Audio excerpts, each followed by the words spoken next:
there. Subscribe to my channel. And also press this bell icon. बिस्मिल्लाहिर्रहमानिर्रहीम। अल्लाह के नबी सल्लल्लाहु अलैहि वसल्लम ने हमें ज़िंदगी के हर शोबे से मुताल्लिक़ अहम तालीमात अता फ़रमाई कि हमारा हर काम अल्लाह के नबी सल्लल्लाहु अलैहि वसल्लम के मुबारक तरीके पर होगा।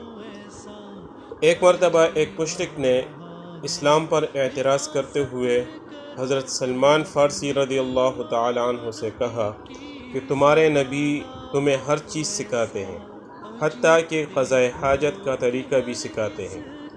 उस मुशरिक का मकसद एतराज़ करना था कि भला क़ज़ाए हाजत का तरीका भी कोई सिखाने की चीज़ है।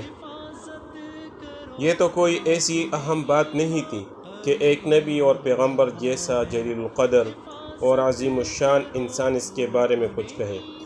तो हज़रत सलमान फ़ारसी रज़ियल्लाहु ताला अन्हु ने जवाब में फ़रमाया कि जिस चीज़ को तुम एतराज़ के तौर पर बयान कर रहे हो वो हमारे लिए फ़ख्र की बात है। यानी हमारे नबी सल्लल्लाहु अलैहि वसल्लम ने हमें हर चीज़ सिखाई है, यहाँ तक कि हमें ये भी सिखाया कि जब हम क़ज़ाए हाजत के लिए जाए तो क़िबले रुख न बैठे और न दाएं हाथ से इस्तिंजा करें।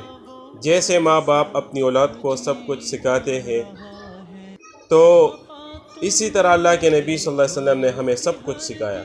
अगर माँ बाप इस बात से शर्माने लगे कि अपनी औलाद को पेशाब पखाने के तरीके क्या बताएं, इसकी तो कोई ज़रूरत नहीं है, तो इस सूरत में औलाद को कभी भी पेशाब पखाने का सही तरीका नहीं आएगा।